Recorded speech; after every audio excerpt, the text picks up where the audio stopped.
जय हिंद साथियों। इतनी रात को इतनी देर से आप लोगों के साथ जुड़ रही हूं, इसका एक खास कारण है।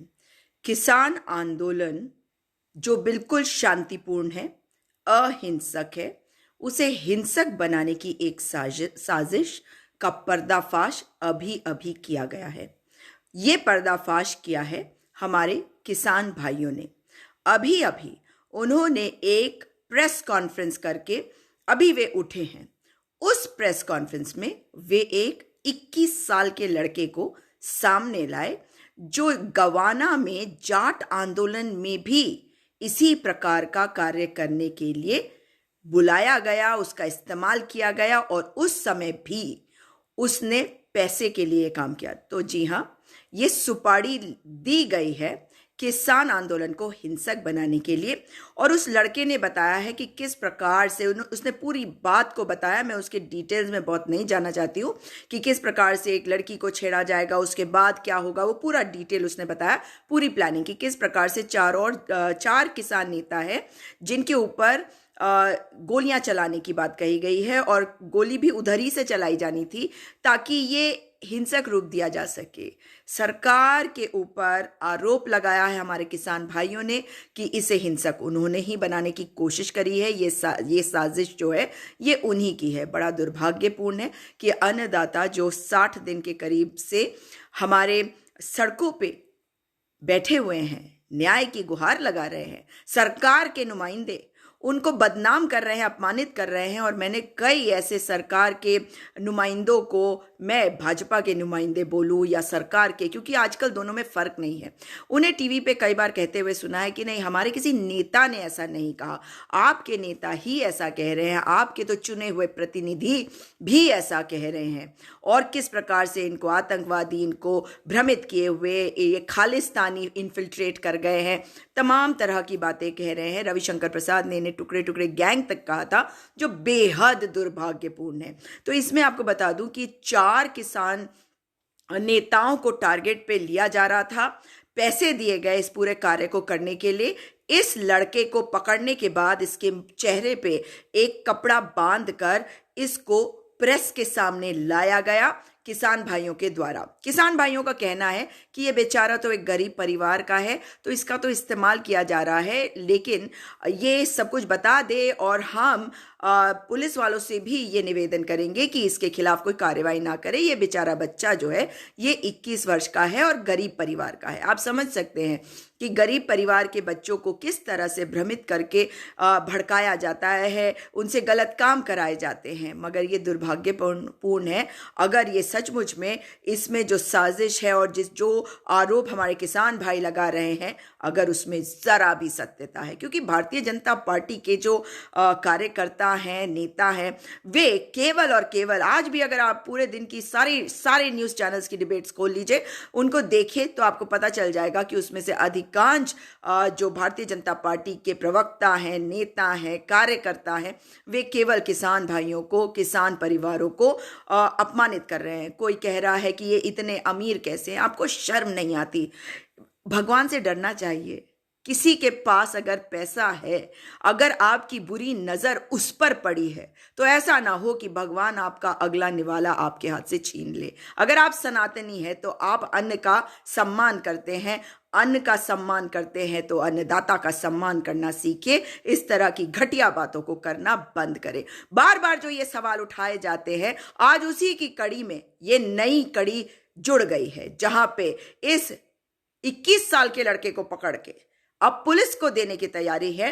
करीबन 1 घंटा चली प्रेस कॉन्फ्रेंस किसान भाइयों की, जहां पे राकेश टिकैत जी भी थे और तमाम हमारे पंजाब से आए हुए किसान भाई भी थे। उन्होंने प्रेस के सामने इस लड़के को लेकर आए और उसके बाद उन्होंने कहा कि लड़का जो है वो बोलना नहीं चाहता, इसलिए अब कोई सवाल उससे ना करे। वो लड़का वहीं बैठा हुआ था, मुंह पे उसके उन्होंने कपड़ा बांधा हुआ था, जो बेहद सराहनीय है। मैं इस चीज़ का कि ना केवल सराहना करती हूँ, मगर अपने किसान भाइयों को धन्यवाद करती हूँ कि उन्होंने उस बच्चे के साथ जिसको गलत रास्ते पे ले जाने का काम वो लोग कर रहे हैं जो गलत है, और उनके खिलाफ कार्रवाई होनी चाहिए। और ये मांग हम सबको करनी चाहिए, क्योंकि बच्चा किसी का भी हो, आपका हो, मेरा हो, मेरे पड़ोसी का हो, मेरे दुश्मन का हो, लेकिन बच्चा बच्चा होता है। बच्चे को गलत राह पे अगर कोई ले जाता है तो हमें उसकी भर्त्सना करनी चाहिए, क्योंकि बच्चे का मन जो है, अगर आपने उसे गलत रास्ते पे डाला है तो उसके दोषी आप हैं, वो बच्चा नहीं। और बच्चों को गुमराह करके अपने काम के लिए, अपनी घटिया राजनीति के लिए इस्तेमाल करना गलत है। अब मुझे एक और चीज आप लोगों के लिए मैं छोड़ के ये जानना चाहती हूँ, ये कुछ बातें हैं जो मेरे दिमाग में आई इस पूरी प्रेस कॉन्फ्रेंस को देखते हुए। कि आप मुझे बताइए कि जब एनआईए नोटिस देती है हमारे किसान भाइयों को, जब एलआईयू उन पर नजर गड़ाए बैठी है और तमाम पुलिस फोर्स चारों तरफ है, तो क्या ये पॉसिबल था कि अभी तक जो आंदोलन बिल्कुल अहिंसक चल रहा था उसमें अगर कोई लड़का इस प्रकार का पकड़ा गया है तो वो लड़के को पकड़ने वाले कौन आए? वो लड़के को पकड़ने वाले हमारे किसान भाई हैं।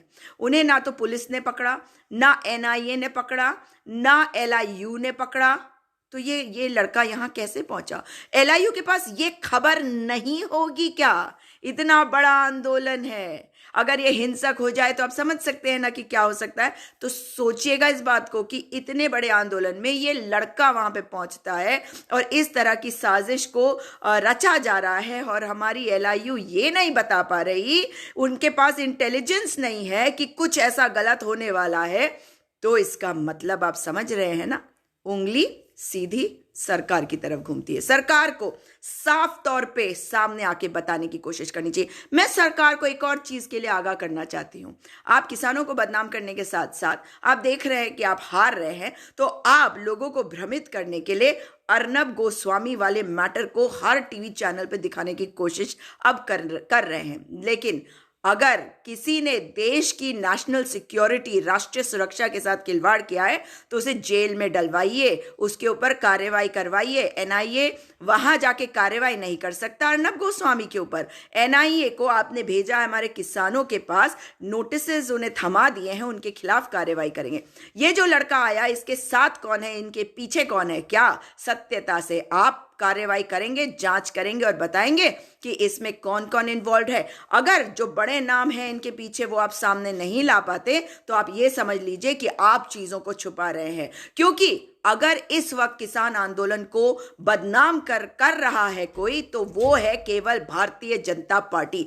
देश का कोई भी और व्यक्ति नहीं कर रहा, क्योंकि भारतीय जनता पार्टी एकमात्र ऐसी पार्टी है जो इस वक्त किसान आंदोलन को बता रही है कि उसमें कौन लोग घुस गए हैं, बरगलाए हुए हैं, कुछ गलत तत्व आ गए हैं। आप देख रहे हैं ना, जो इन्होंने कहा था, जो इन्होंने कहा था भारतीय जनता पार्टी ने, और सरकार में बैठे लोग जिन्होंने ये बातें कही थी, आज उसी तरफ उसी डायरेक्शन में जा रहा, उसी ओर ये जा रहा है। इसका मतलब है ये इसको वैसा बनाना चाहते हैं, वैसा करके दिखाना चाहते हैं। इसका मतलब है कि शक की सुई जो है वो केवल और केवल भाजपा की ओर या सरकार की ओर ही जाती है। इसलिए अब ये इनकम्बेंट है सरकार के ऊपर, it is incumbent on the government to come clean and to tell us who is involve. उन्हें हमें बताना पड़ेगा कि कौन है इसमें जिसके हाथों ये पूरी साजिश रची जा रही है। किसी को छुपाने की कोशिश मत करिए, ये आंदोलन को आप नहीं हरा पाएंगे, आप हार जाएंगे। मैं आपको पहले भी कह चुकी हूं और आपको एक बात फिर से याद करा दूं, मैंने आपको कल भी ये बात बताई थी। ये जो लड़ाई है दरअसल ये किसान की लड़ाई केवल नहीं है, ये आपकी मेरी लड़ाई है। ये लड़ाई जो है ये गुजरात के जो चंद उद्योगपति हैं उनके और किसानों के बीच की लड़ाई है। ये मोदी जी के साथ नहीं, ये उन उद्योगपतियों के साथ लड़ाई है जिनके मैनेजर मोदी जी हैं। ये लड़ाई भाजपा और मोदी जी की लड़ाई है, जिसमें भाजपा का रोल किसान कर रहा है। कैसे?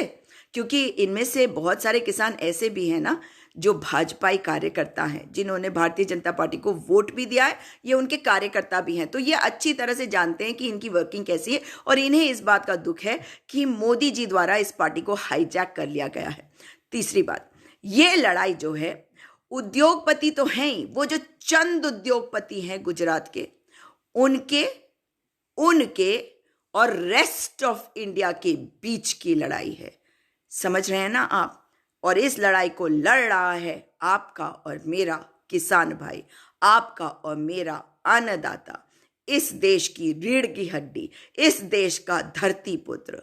ये जो लड़का पकड़ा गया है, इसने जो बातें बताई हैं कि इसके और भी साथी हैं, उन लोगों के बारे में पता लगाना अब जांच एजेंसियों का काम है। उनके मुंह पर कालिख पुत गई है, मट्टी पलीद हो गई है इंटेलिजेंस की, जिन्होंने इस लड़के को नहीं पकड़ा अब तक, जिन्होंने 26 जनवरी के पहले इसका पर्दाफाश स्वयं नहीं किया, वे नहीं कर पाए। जानते हैं ना, जब चुनाव होने वाले होते हैं तो किस प्रकार से एकदम से एक खबर आ जाती है कि प्रधानमंत्री जी को टारगेट किया है किसी ने, है ना? सुना है ना आपने? बिहार चुनावों के पहले भी हुआ, हर चुनाव के पहले ये खबर आ जाती है कि प्रधानमंत्री जी के ऊपर हमले की है तैयारी, जिसका किया पर्दाफाश इंटेलिजेंस ने, और फिर वो नहीं होता है, शुक्र है भगवान का। लेकिन ऐसा क्या था कि इस बार वे पर्दाफाश न कर पाए और इस प्रकार से ये लड़का वहां पहुंच गया,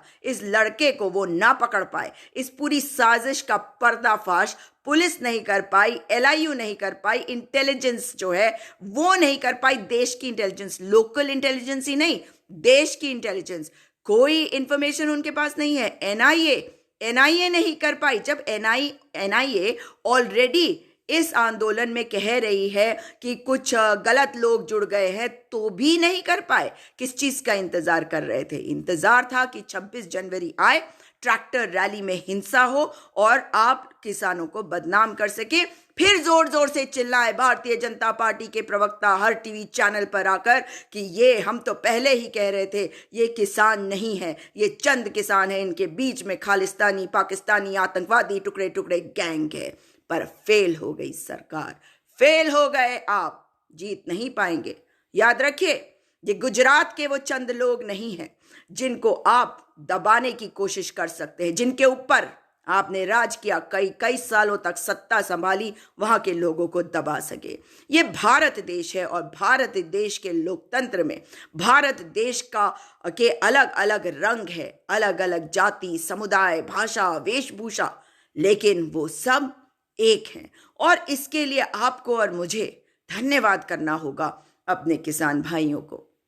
जानते हैं, उस रंगों को विभाजित कर दिया था भारतीय जनता पार्टी ने, रंगों को अलग कर दिया था भारतीय जनता पार्टी ने। केसरी रंग उनका और हरा रंग किसी और का, ऐसा कर दिया था। भूल गए थे कि हरा रंग फसल का भी होता है। हरे रंग को ऐसा बना दिया था कि हरे रंग से लोग दूर भाग रहे थे कि कहीं ऐसा ना हो कि उनको आतंकवादी, देशद्रोही, तमाम तरह की चीजें बोल दे, क्योंकि ये है देशद्रोही, ये है देश के गद्दार जो देश के लोगों को बदनाम करने की कोशिश कर रहे हैं। मगर इन रंगों को एक कर दिया हमारे किसान भाइयों ने, क्योंकि किसान केवल किसान होता है, ना वो हिंदू, ना मुसलमान, ना सिख, ना ईसाई, ना पारसी, ना कोई और, वो केवल इंसान होता है।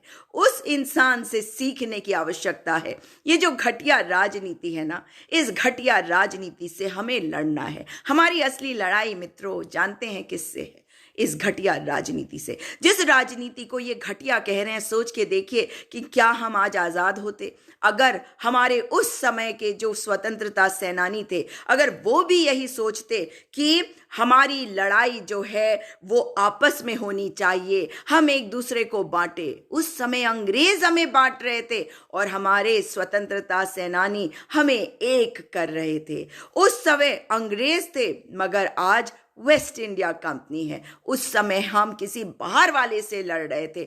आज कितना दुर्भाग्य है इस देश का कि हमें अपने अंदर बैठे हुए इन चंद गद्दारों से लड़ना पड़ रहा है, जिन गद्दारों को मैं ये कहूंगी कि ये भी हमारे अपने हैं, रास्ता भटक गए हैं, क्योंकि इन्हें लगता है कि इन्हें सत्ता मिल गई है, क्योंकि ये सत्ता के अहंकार में डूबे हुए हैं। पर ये भूल गए हैं कि जिनको सत्ता में बैठाया है इन्होंने शीर्ष पद पर, उन्होंने इनकी पार्टी को भी खत्म कर दिया है। इनके बड़े बुजुर्गों को तो खत्म किया ही है, इन्होंने इनकी पार्टी को भी खत्म कर दिया है, क्योंकि इनकी पार्टी बहुत तरह के बदलावों से गुजर कर एक ऐसी पार्टी बनी थी जो इस देश के संविधान में विश्वास करने वाली पार्टी बन सकती थी अटल बिहारी वाजपेयी जी के समय तक। लेकिन अब ऐसा नहीं है। आपको एक और बात बताऊं, आप जो चीजें देख रहे होंगे ये विषय से अलग है, पर बता देती हूं आपको।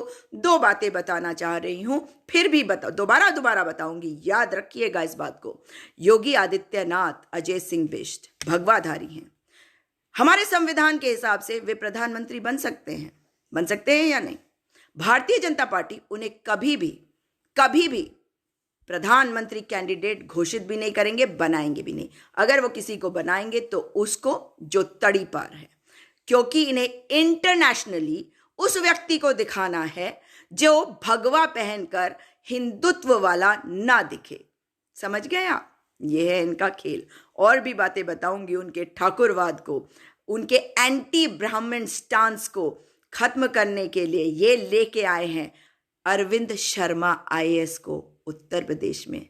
जल्द ही या तो डेप्यूटी चीफ मिनिस्टर या गृह मंत्रालय, और कंट्रोल करने जा रहे हैं ये आदित्यनाथ को। क्या आदित्यनाथ राज्यसभा जाएंगे ताकि उन्हें उनकी जगह बताई जाए? क्या उन्हें यह कहकर हटाया जाएगा कि आपसे नहीं संभाला जा रहा उत्तर प्रदेश?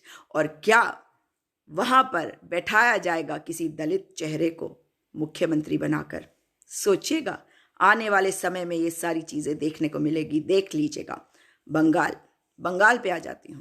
मैंने आपको शायद पहले भी बताया है कि किस प्रकार से ये बंगाल में एक ऐसा एटमॉस्फेयर क्रिएट करने की कोशिश कर रहे हैं कि वहां पर पैरामिलिट्री को बुलाया जाए। ये बार बार बोल रहे हैं, पिछले चुनावों में भी बोला था, मगर क्योंकि अब इनकी जमीन जो है वो छिन रही है पूरे देश से, तो ये अब देखिएगा क्या करेंगे। ये बंगाल में पैरामिलिट्री को बुलाने की जो कोशिश है, ये यहां नहीं रुकेंगे। ये हर तरह का हथकंडा अपना रहे हैं।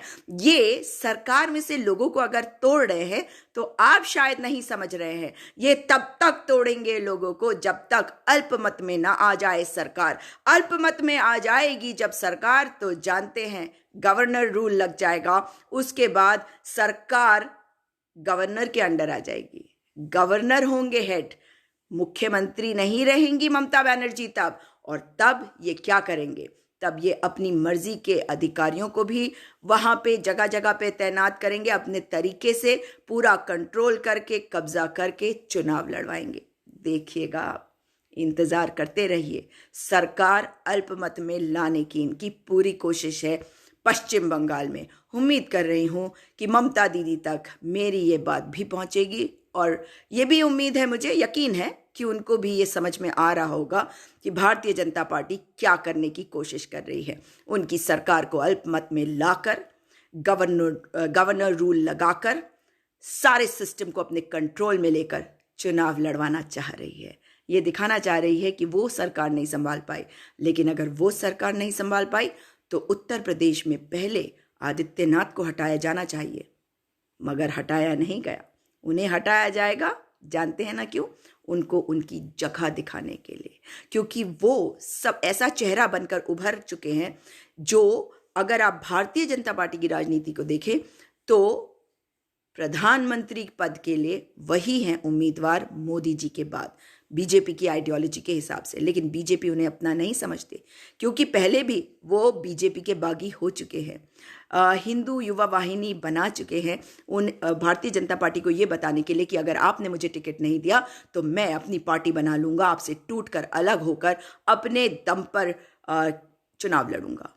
उनको अपना नहीं मानती। इनका चाल चरित्र चेहरा पहचानिए साथियों, ये किसी के नहीं है, ये कभी किसी के नहीं हुए, ये कभी किसी के नहीं हो सकते। देश को बचाना अब आपके हाथ में। उम्मीद कर रही हूं कि इस वीडियो को अधिक से अधिक शेयर करेंगे, हमारी आवाज अधिक से अधिक लोगों तक पहुंचेगी, क्योंकि आजादी की ये दूसरी लड़ाई जो चल रही है, इसमें आपको, मुझको, हम सबको साथ मिलकर आना है। और याद रखिएगा, भारतीय जनता पार्टी में जो हमारे साथी हैं वो भी हमारे भाई और बहन हैं, वो हमसे अलग नहीं है। अगर मतभेद होते हैं तो मन भेद नहीं हो सकते, होने नहीं चाहिए। ये है भारत की परंपरा। भारतीय जनता पार्टी ने नष्ट कर दिया उसको, और मैं भारतीय जनता पार्टी को इसका दोष कम देती हूँ, संघियों को देती हूँ, जिन्होंने कब्जा करा, जिन्होंने इस पूरी आइडियोलॉजी को खराब करा, क्योंकि उनकी आइडियोलॉजी दरअसल यही है। भारतीय जनता पार्टी अटल बिहारी वाजपेयी और अडवाणी के नेतृत्व में कहीं पर गलत और कहीं पर सही थी, मगर कुछ बैलेंस था। इस तरह से घटियापन नहीं होता था। सब एक दूसरे से लड़ रहे, सब चिल्ला चिल्ली कर रहे, सब मारकाट पे उतरे हुए हैं, कोई ढंग से किसी से बात नहीं करता। देखा है ना आपने? नहीं साथियों, हम सब एक देश के वासी हैं, भाई और बहन हैं। जल्द ये सरकार जाएगी, मगर हमें अपने अंदर, अपने मन के अंदर कोई मैल नहीं रखना, क्योंकि जब सरकार जाएगी और दूसरी सरकार आएगी, कोई भी सरकार आए, मैं कांग्रेस की बात नहीं कर रही हूं, कोई भी सरकार आए, याद रखिएगा हमें प्यार और भाईचारे को दोबारा अपने देश में स्थापित करना है। यही होनी चाहिए, एकमात्र हमारा जो लक्ष्य है, एकमात्र यही होना चाहिए। मगर आज जो कुछ हुआ है किसान आंदोलन में, वो दुखद है। उसके बारे में सोचेंगे तो समझेंगे कि कितनी खतरनाक है आज की ये परिस्थितियां। किसान भाइयों के साथ, किसानों के साथ, किसानों के इस जज्बे के साथ, किसानों के आंदोलन के साथ खड़े होकर उनका धन्यवाद करते हैं कि उन्होंने इसे अहिंसक रखा। और किसान भाई आज आपकी और मेरी लड़ाई लड़ रहे हैं, वो भाजपा से नहीं लड़ रहे, वे सरकार से लड़ रहे हैं। और भारतीय जनता पार्टी इसमें राजनीति कर रही है। उनकी राजनीति को कामयाब नहीं होने देना है, क्योंकि ये सरकार आपकी और मेरी भी है और हमारे किसान भाइयों की भी। दोबारा मुलाकात होगी। नमस्कार, जय हिंद।